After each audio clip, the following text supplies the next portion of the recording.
అందరికి వందనాలు, అందరికి వందనాలు, అందరికి వందనాలు. 2000 సంవత్సరాల కిందట యేసుక్రీస్తు ప్రభు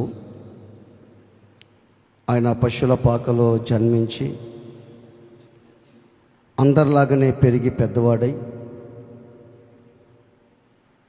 30 సంవత్సరాల దాకా తల్లిదండ్రులకి విధేయుడిగా జీవించి లోబడుతూ 3.5 సంవత్సరం గొప్ప పరిచయం చేసినటువంటి దేవుడు సిలువకు వెళ్ళే ముందు యేసుక్రీస్తు ప్రభు యెరూషలేము వీధులలో గాడిద మీద ఎక్కి జయోత్సాహంతో ఆ వీధుల్లో వస్తున్నట్టుగా దేవుని వాక్యం మనకు బోధిస్తుంది. దాన్ని పురస్కరించుకుని ఈ రోజున మట్టలాదివారం అనేక చోట్ల మన దేశంలో అనేక చోట్ల ఈ యొక్క ఆదివారాన్ని జరుపుకుంటున్నాం. దేవుడైనటువంటి యెహోవా దేవుడు మనల్ని ప్రేమించి మన కొరకు యేసుక్రీస్తు ప్రభుని లోకానికి పంపించాడు. ఆయన మన కొరకు అద్భుతాలు, ఆశ్చర్యమైన కార్యాలు చేస్తూ మన కొరకు శిలువలో రక్తం కాచి చనిపోయి సమాధి చేయబడి 3వ దినాన సమాధిని ఓడించి తండ్రి కుడిపార్శ్వాన కూర్చొని నీ కోసం నా కోసం విజ్ఞాపన చేస్తున్నాడు. యేసు ప్రభు గారు లేకుండా కానీ ఉంటే అసలు ఈ వాక్యం ఉండదు, మన క్రైస్తవులుగా కూడా మారేదానికి ఆస్కారం ఉండదు. యేసయ్య మరణాన్ని జయించి లేచాడు కాబట్టి ఈ రోజున ఈ పరిశుద్ధ గ్రంథం చేతిలో పట్టుకున్నాం. మనం చేతిలో పట్టుకొని దేవుని మాటలు ప్రచురపరుస్తున్నాం. మనం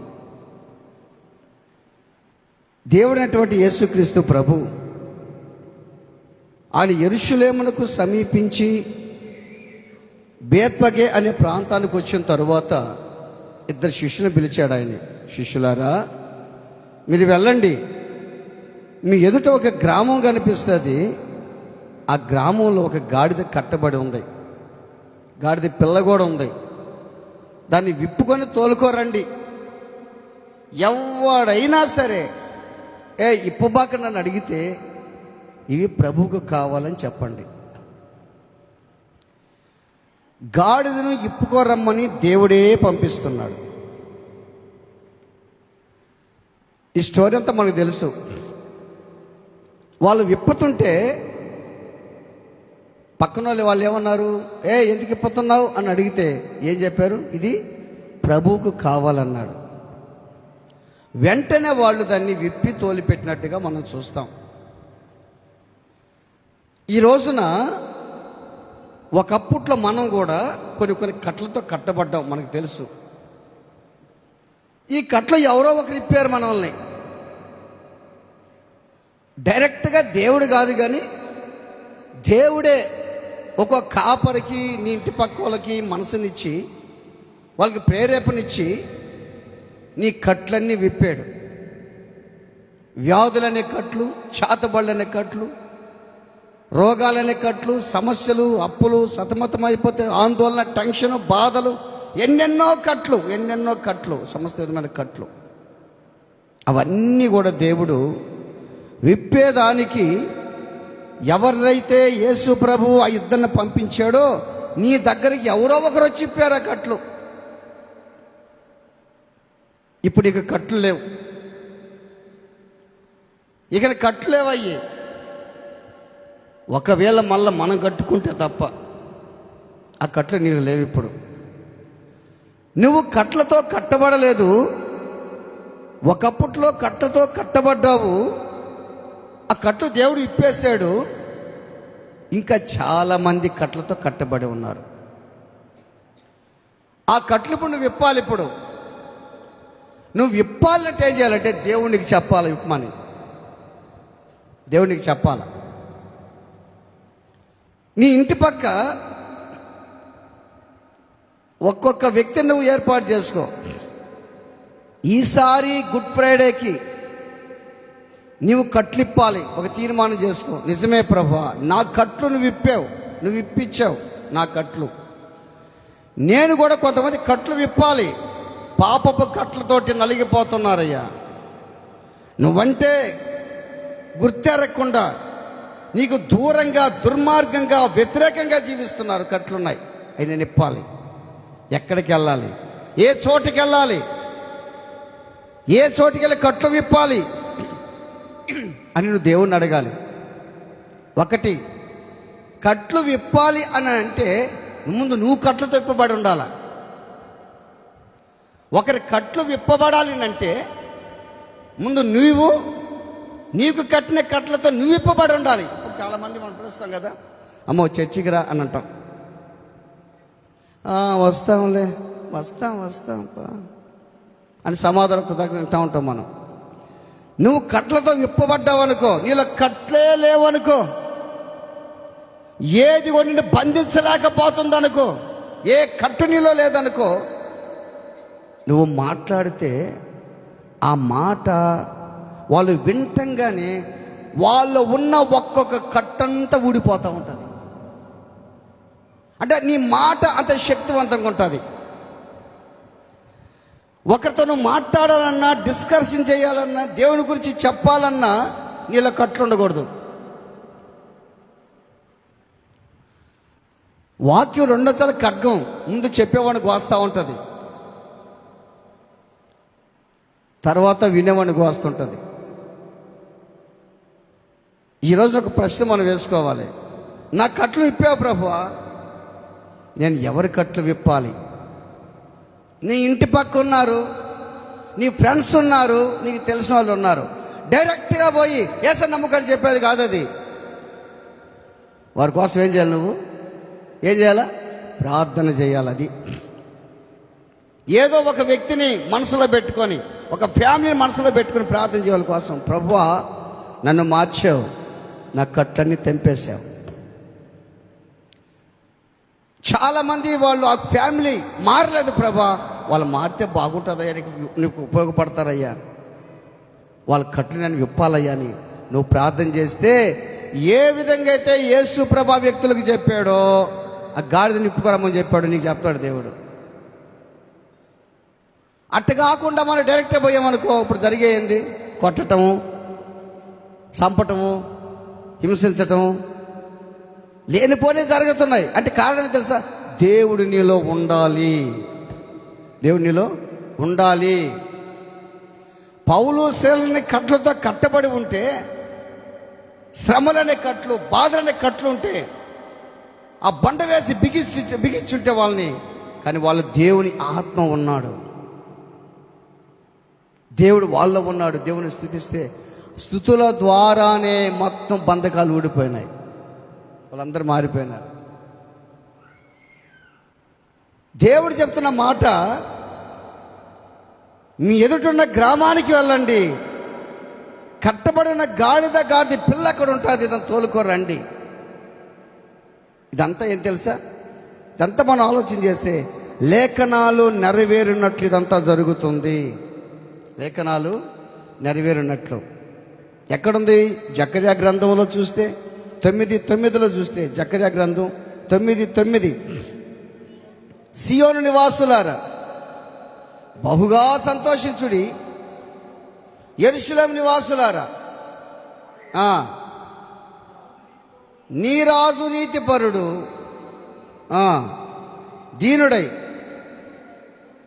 గాడిద పిల్లను ఎక్కి నీ వద్దకు వచ్చుచున్నాడు. సియోను నివాసులారంటే ఎవరు? సియోను నివాసులారంటే ఎవరు? యెరూషలేమే. యెరూషలేం సియోను అని కూడా అంటారు. సియోను నివాసులారా బహుగా సంతోషించండి, నీ రాజు ఎట్ట వస్తున్నాడు? దీనుడై. ఇప్పుడు ఒక్కొక్క పాస్టర్ ఒక ఇంటికి వస్తుంటాడు కదా, ఆ పాస్టర్ కారులో కానీ దిగితే ఆ కుటుంబానికి కూడా చాలా విలువగా ఉంటుంది. కారులో దిగాడు అనుకో ఆ పాస్టర్, మా పాస్టర్ వచ్చాడు, కారు మా పాస్టర్ వచ్చాడు. సైకిల్ వేసుకొచ్చాడు అనుకో, సంచి ఒకటి తగిలించుకొని, రాండి వందరాలు సార్ రండి. అదే కారు వస్తే అమ్మో ఇటు పెట్టుకొని వందనాలు సార్ అని చెప్పటం, లేదు బండి వస్తే అది ఒక చిన్న క్యాడర్, మళ్ళా కారు పెద్ద క్యాడర్. కానీ యేసుక్రీస్తు ప్రభు దేంట్లో వచ్చాడంట? ఆయన లేఖనాలు నెరవేరినట్లు పాత నిబంధనలో వందల సంవత్సరాలుగా పూర్వై మాట రాయబడి ఉంది. పాత నిబంధన నెరవేర్పంత కొత్త నిబంధన. Praise the Lord. పాత నిబంధనలో ఏదైతే రాస్తున్నాడో కొత్త నిబంధనలో కూడా అదే ఉంటుంది. ఆ రాజు గుర్రం మీద రాలా, ఒక ఏనుగు మీద ఒంటి మీద రాలా, రథాలు కట్టుకొని రాలా, పల్లకి మోసుకుంటా రాలా. ఆ రాజు అట్టొచ్చాడు గాడిద మీద. సాత్వికానికి గుర్తు. ఆయన సాత్వికుడు, మన దేవుడు, దీన మనసు కలిగిన వాడు. ఆయన దీనుడై దరిద్రుడికి లోకం కోసం తగ్గించుకున్నాడు. ఆయన సిలువ మరణం పొందినంతగా తగ్గించుకున్నాడు దేవుడు. అటువంటి దేవుడు మన దేవుడు. లేఖనాలు నెరవేరినట్లు సియోను నివాసులారా, నీకు చెప్తున్నటువంటి మాట, ఒకప్పట్లో యేసు ప్రభు పసిబాలుడుగా ఈ లోకానికి వచ్చాడు. తండ్రి దగ్గర నుంచి జయప్రవేశం చేశాడు. యెరూషలేము వీధుల్లో జయప్రవేశం చేసి గాడిద మీద ఎక్కాడు. ఆయన మరణాన్ని జయించాడు. విజయుడై తండ్రి దగ్గరికి వెళ్ళాడు. ఆయన ఎట్ట వస్తున్నాడు? ఇప్పుడు ఎట్ట వస్తున్నాడు చెప్పాలి. ఎట్ట వస్తున్నాడు? యూదా గోత్రపు సింహంగా వస్తున్నాడు. Praise the lord. హల్లెలూయా. కారణం తెలుసా? నువ్వు మారాలని, మార్పు చెందాలని, దీనుడుగా దరిద్రుగా నీ కోసం వచ్చాడు ఆయన ఈ లోకానికి. నీకున్న కట్లు తెంచాలని, నీ కట్లు తెగిపోవాలని, నువ్వు మార్పు చెంది అనేక మంది నువ్వు మార్చాలని యేసయ్య లోకానికి వచ్చాడు. ఆయన నీ కొరకు లోకానికి వచ్చి యూదా గోత్రపు సింహంగా రాబోతున్నాడు. అదే మాట చెప్పాలి. సియోను నివాసులారా, సజీవుడైన క్రీస్తు పరిచర్య విశ్వాసులారా, నీ కోసం ఆయన దీనుడిగా వచ్చాడు ఈ లోకానికి యేసయ్య. ఆయన సింహంగా రాబోతున్నాడు. ఎందుకు తెలుసా? నిన్ను తీసుకెళ్లేదానికి, ఆయన పక్కన కూర్చోబెట్టుకునేదానికి, పరలోక రాజ్యానికి స్థానం కల్పించేదానికి రాబోతున్నాడు దేవుడు. యేసుక్రీస్తు ప్రభు నాకు ఒక మంచి మాట నాకు బాగా తాకింది నన్ను. ఇక్కడ చూస్తే మనం ఈ మ్యాటర్ అంతా చెప్పదలుచుకోవడం ఒక విషయం చెప్తాం మీకు. అదే అధ్యాయం 21 అధ్యాయంలో 10వ వచనం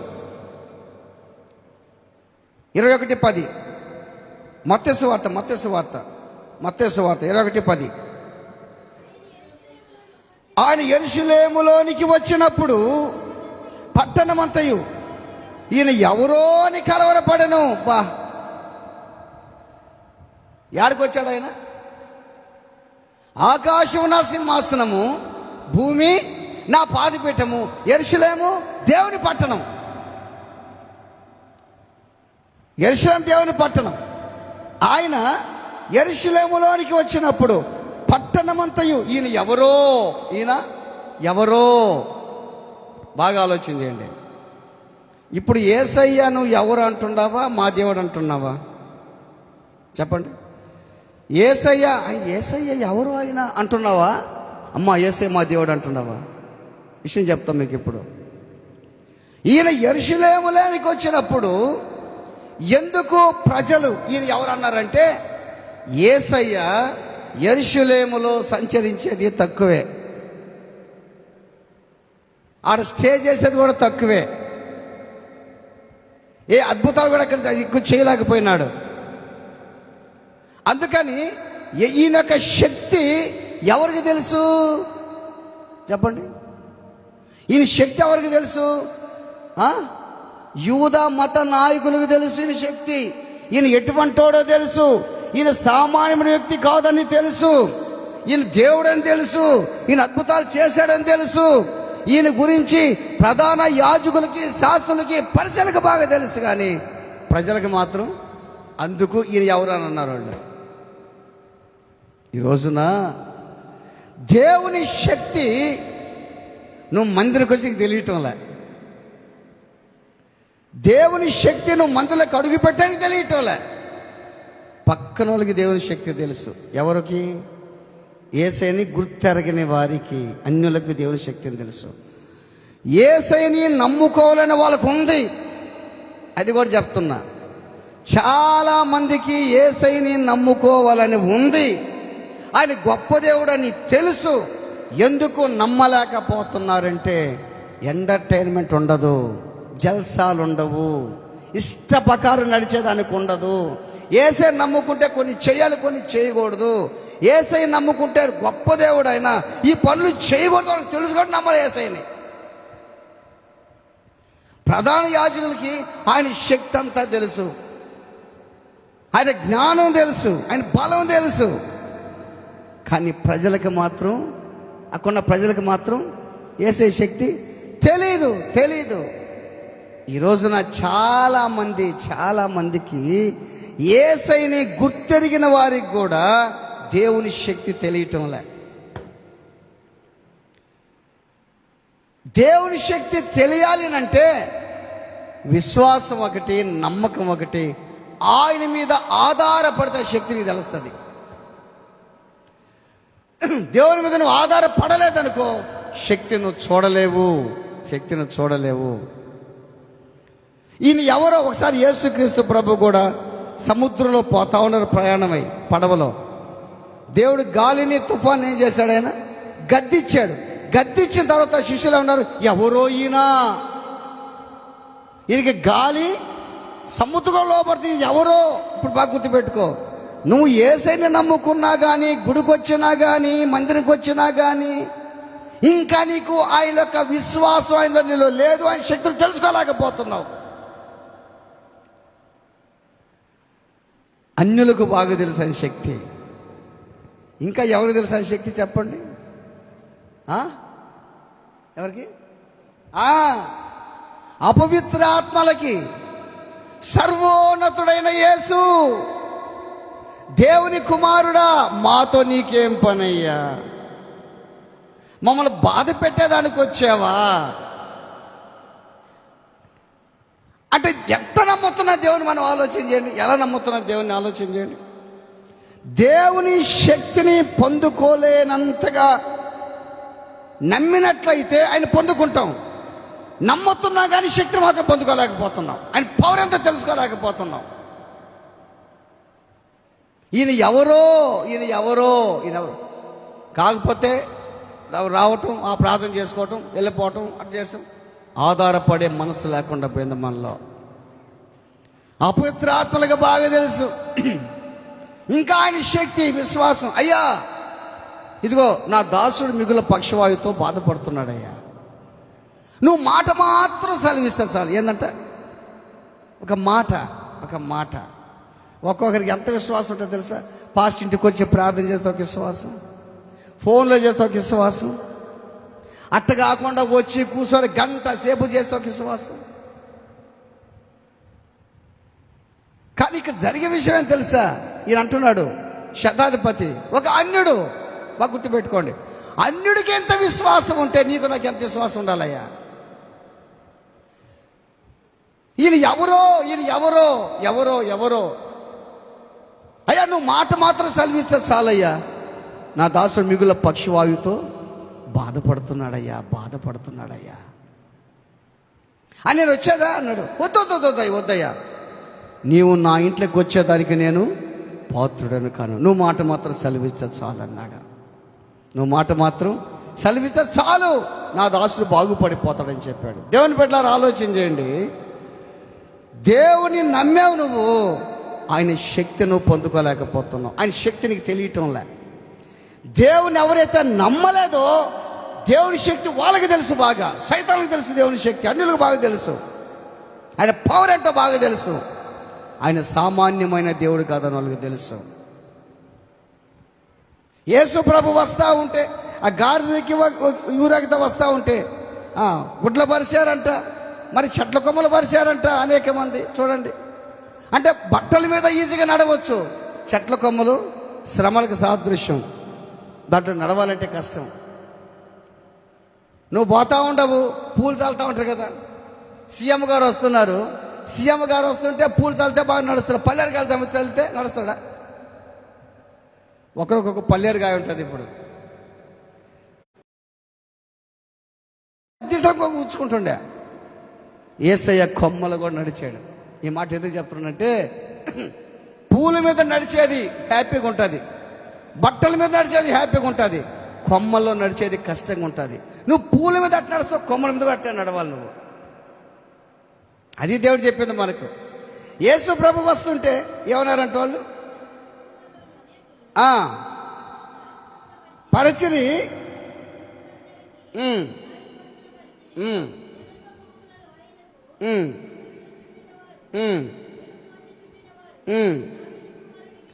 జయము,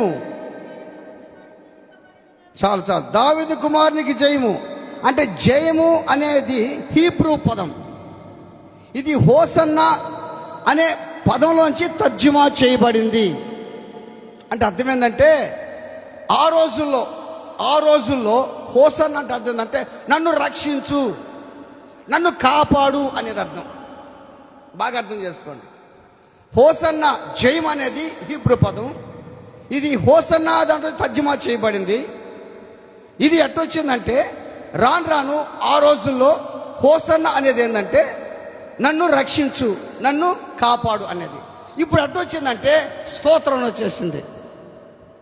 అంటే యేసుక్రీస్తు ప్రభు వస్తున్నప్పుడు దావీదు కుమారునికి జయము, ప్రభువు పేట వచ్చేవాడు స్తుతించబడును గాక అని వచ్చింది. అంటే ఇప్పుడు ఎట్టుంటుందంటే, ఇప్పుడు బాగుండండి, ఇప్పుడు మన సీఎం గారు పిఎం గారు వస్తున్నారు అనుకో, ఆయన మనతో వస్తుంటే మనం ఏం చేస్తాం? ఆయన వస్తున్నాడు, మనం పక్కన పోతున్నాం, ఏం చేస్తాం? ఏం కొడతాం? జేజాలు కొడతామా? లేకపోతే అయ్యా నన్ను కాపాడాలి, నన్ను నువ్వే రక్షించాలా, నాకు నువ్వే చేయాలా అని అంటావా? ఏం కొడతాం? మన సీఎం గారికే జై, పిఎం గారికే జై, టీడీపీ వైఎస్ఆర్ జై జై అంటే పోతామా? సార్ జగన్ గారు నన్ను కాపాడని అంటామా? అంటే అర్థం ఏంటంటే, బాగా గుర్తుపెట్టుకోండి, అర్థం ఏంటంటే ఒకప్పట్లో హోసన్నా జయం అంటే నన్ను రక్షించాలి. ఇప్పుడు ఏం తెలుసా? స్తుతే, స్తోత్రమే. ఇప్పుడు ఏమో అర్థం చేసుకుంటే తెలుసా? ఇప్పుడు ఏసీ ఆడాడు, వాళ్ళ అర్థం ఏంటంటే, ఆ రోజుల్లో పూర్వం అప్పట్లో వాళ్ళు అనుకున్నది ఏంటంటే నన్ను రక్షించు, నన్ను కాపాడని అనుకున్నారంట. ఆ రోజుల్లో రాను రాను స్తుతి అనుకున్నారంట. ఇప్పుడు ఎందుకు తెలుసా? యేసయ్య వాళ్ళ పక్కనే ఉన్నాడు కాబట్టి నన్ను రక్షించాలని అడగటం వాళ్ళు. అర్థమవుతుందా? ఇప్పుడు యేసయ్య ఆడాడమ్మా, ఆడాడు చెప్పండి. ఇప్పుడు ఆడాడమ్మా, అవి ఆడాడు యేసయ్య. ఎక్కడ ఇద్దరు ముగ్గురు చేరి నా నామందు ప్రార్థిస్తే వారి మధ్య ఉంటానని చెప్పేశాడు కదా. ఇప్పుడు ఎందుకున్నా నీ దగ్గర? నిన్ను కాపాడేదానికి ఉన్నాడు ఆయన. ఇశ్రాయేలుని కాపాడువాడు కునుకడు, నిద్రపోడు. నిన్ను కాపాడేదానికి యేసు నీ దగ్గర ఉన్నాడు. ఆయన నిన్ను కాపాడతాడు.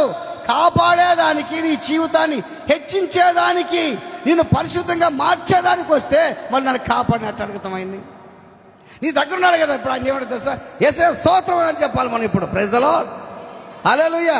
యేసయ్య స్తోత్రం స్తోత్రం స్తోత్రం అంటున్నాడు. ఏమంటాడు ఆయన? మన దగ్గర ఉన్నాడు. ఇప్పుడు మన దగ్గర ఉన్నాడు. దేవుని బిడ్డలారా, ఆలోచన చేయండి.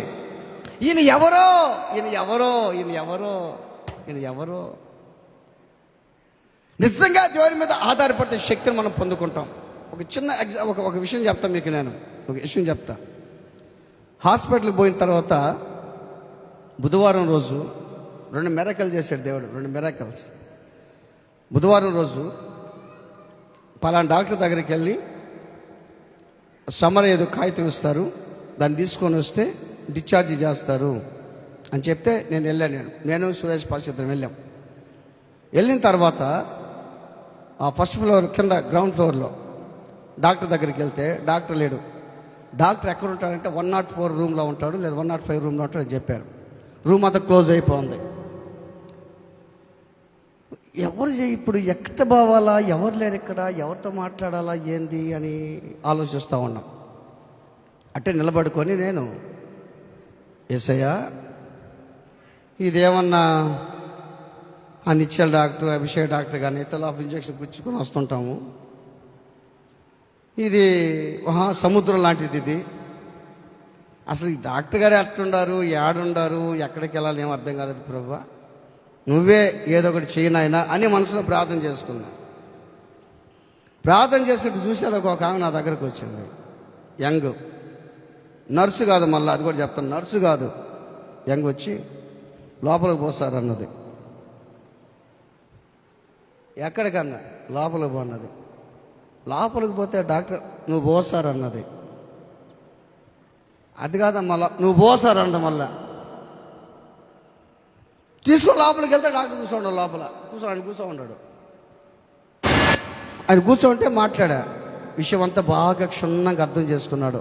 చెప్పిన తర్వాత, అయ్యా 3:30కి ఈ కాగితం నేను పంపించేస్తాను, పంపించేస్తే మీరు వేరే రూమ్కి డిశ్చార్జ్ చేసుకోవచ్చు అని చెప్పాడు. సొంత హ్యాపీ బయటకు వచ్చేసా.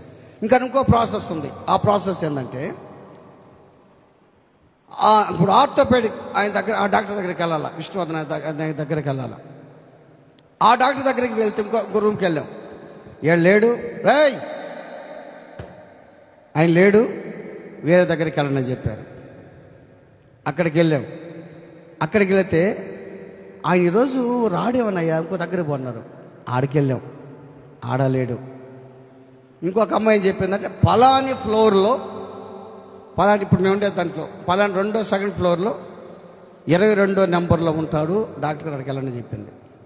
ఆడికి వెళ్తే డాక్టర్ లేడు, నర్సు కూర్చోంది. మా సిస్టర్ ఇది పరిస్థితి అని చెప్తే, అయ్యో సార్ ఈరోజు ఆయన రాడు, సెలవు పెట్టేశాడు, ఆయన ఒకవేళ వస్తే రావచ్చేమో, రాడు 90%, మీరు రేపు డిశ్చార్జ్ చేయడానికి వచ్చేయచ్చు కదా అన్నది. సరేలే, ఇప్పుడు ఏం చేయాలంటే 4 గంటలకు రమ్మన్నది. మళ్ళీ 4 గంటలకు వెయిట్ చేసి మళ్ళీ వెళ్ళాను నేను. 4 గంటలకు పోతే ఏమన్నా తెలుసా, ఆయన రాడు, ఈరోజు రాడు, మీరు డిశ్చార్జ్కి రేపేను, దీనికి సొల్యూషన్ ఏమి లేదా అని అన్నా. ఎవరన్నా వస్తారు డాక్టర్లు, 2 భాగాలు వస్తారు, రావచ్చు వేరే వాళ్ళు, వాళ్ళతో మాట్లాడుకోండి అని అన్నాడు. మళ్ళా బయటికి వెళ్ళి వరండాలో మళ్ళా, ప్రభువా నువ్వు అద్భుతం చేసావు, ఇప్పుడు నువ్వు అద్భుతం చేయాలా. వీళ్ళేమంటే ఈరోజు కుదరదని చెప్తున్నారు, అక్కడి నుంచి తీసుకురావాలి మా ఆశ. ఆయనేమో పాపం చెప్పేశాడు, వెళ్ళిపోమ్మని ఆ డాక్టర్ చెప్పేశాడు. ఆయన కూడా కాగితం ఇస్తానన్నాడు. ఇప్పుడు మాకు మాకు ఓపీ కావాలి, ఇప్పుడు మాకు ఈయన దగ్గర కావాలి మాకు, ఇప్పుడు మాకు రావాలి ప్రజల ప్రభు అని ప్రార్థన చేస్తే 4 డాక్టర్లు పోతున్నారు లోపలికి. 4 డాక్టర్లు పోతున్నారు. ఫస్ట్ రోజు ఒక ఆయన తెలిసిన ఆయన పోయి నమస్తే పెట్టారు. సార్ నమస్కారం అన్న. అదే సార్ పలాని పేషెంట్ ఏంటి రామోస్ సార్, మీరు ఇంకా రాలేదు అక్కడి నుంచి అని అన్నాడు. విషయం అంతా చెప్పా మొత్తం. ఆ వ్యక్తి ఏం చేశాడు, ఆ ఒక్క డాక్టర్ ఏం చేశాడంటే 5 మంది చుట్టూ చుట్టాడు అంతే. పలాని పేషెంట్ ఆయన వచ్చేయాలి, ఆయన నుంచి ఇక్కడికి వచ్చేయాలి, మీరంతా చేసుకున్నట్టే. మళ్ళీ ఒక ఆయన ఉండి, ఆ డాక్టర్ రోజు ఓపీ లేదు సార్, రేపు రావచ్చు కదా అని అన్నాడు. లేదు సార్, ఎవరికో బాగా రోజు మేము రావాలి ఇక్కడికని అన్న. అవునా అని చెప్పి అన్నీ రాసుకున్న ఏదో టైం కొట్టేసి, నువ్వు పోయేసి వాళ్ళతో మాట్లాడి తీసుకురా అని చెప్పాలా. నాకు వేరే డాక్టర్ని నాకు సెట్ చేసి, ఇదిగో నువ్వు ఆ సార్తో వెళ్ళేసి అక్కడ కూర్చొని అన్నీ మాట్లాడి, ఏ కాగితాలు రావాలో మొత్తం, వాళ్ళ సిస్టమ్ వేరు కదా డాక్టర్లది, మొత్తం అది ఇదని మొత్తం చేసుకొని పేషెంట్ తీసుకొచ్చేయమని చెప్పాడు. నాతో వచ్చి నా పక్క అక్కడ కూర్చుంటే నేను నిలబడ్డా. నువ్వు మీ కొడుకు కూర్చోపోనని చెప్పాడు. ఆయన మొత్తం చేసి అడ్జస్ట్ చేసి మొత్తం పేషెంట్ని తీసుకొని ఆ రూమ్లో పెట్టాడు. నిజంగా దేవుడు అంతా మెరకలు చేశాడు తెలుసా, ఎంత అద్భుతం చేశాడంటే. నిన్న కూడా అద్భుతమే. నేను ఒక్కటే, ప్రభువా నాకేం తెలీదు, ఇది మహాసముద్రం కదా, నాకేం తెలీదు, నువ్వేదో ఒకటి చేయాలంటే టక్కన ఏదో ఒకటి చెప్తున్నాడు దేవుడు. ఏదో ఒక ఊరికి కనపడటం. ఆయనకి ఫోన్ చేసి, ఆయన విష్ణువర్ధన్ గారికి ఫోన్ చేస్తే ఆయన అడిగాడు, సార్ బ్లడ్ 2 ప్యాకెట్లు కావాల్సి వస్తుంది సార్ అని అడిగితే, సార్ బ్లడ్ ఎవరు ఇస్తారు సార్? ఏంది సార్ ఇటు చెప్తుండవు నువ్వా, మీరు సామాన్యులు కాదు సార్ అన్నాడు. ఏమనన్నా, 100 మంది ఫోన్ చేశారు సార్ మాకు మీ కొడుకు విషయం, 100 మంది, ఎంతోమంది ఫోన్ చేసి, ఎంతోమంది ఒకటే ఫోన్లు, అయ్యా పలానికి హెన్రీ, పలాని హేమోస్, పలాని హెన్రీ మీకు బ్లడ్ ఇవ్వలేరండి సార్ అని చెప్పాడు. ఎట్టో దేవుడి కృపను బట్టి మా వాళ్ళకి ఫోన్ చేసి వచ్చి బ్లడ్ ఇచ్చారు. మళ్ళా నిన్న నాకు ఫోన్ చేశారు మళ్ళీ రమ్మని. మళ్ళీ డాక్టర్ మళ్ళీ నా కోసం ఉండి మళ్ళీ డాక్టర్ నా కోసం దగ్గరకు వచ్చి మళ్ళీ మాట్లాడి అంత సెట్ చేసి మళ్ళా రేపు ఆపరేషన్కి సిద్ధపరచుకున్నారు. నిజంగా దేవుడు ఎంత కార్యం చేస్తాడు. ఎందుకంటే నీ మాట ఎందుకు చెప్తున్నట్టు మనం ఆయన మీద ఆధారపడదాం. మనం ఆయన మీద ఆధారపడదాం. ఈయన ఎవరో అని అనుకున్నారు. అని వాళ్ళకి తెలియదు. యెరూషలేము నివాసులకి ఆయన గురించి తెలియలా, అందుకే ఎవరు అన్నారు. కానీ ఆయన శక్తి ఎవరికి తెలుసు? ప్రధాన యాజకులకు తెలుసు. ఆయన శక్తి ఎవరికి తెలుసు? అన్యులకు తెలుసు. ఆయన శక్తి ఎవరికి తెలుసు? దెయ్యాలకు తెలుసు. మనకు ఆయన శక్తి తెలియటంలే. ఆయన శక్తి మనకి తెలియాలంటే ఆయన మీద విశ్వాసం ఉంచాలి, నమ్మకం ఉంచాలి, ఆయన మీద ఆధారపడాలి. మనం ఆధారపడితే ఆయన శక్తి మనకు ఖచ్చితంగా తెలుస్తుంది. ప్రార్థన చేసుకుందాం, తల్ల వంచుదాం, కళ్ళు మూసుకుందాం. అందరూ పైకి నిలబడి ప్రార్థన చేసుకుందాం. అందరూ పైకి నిలబడదాం.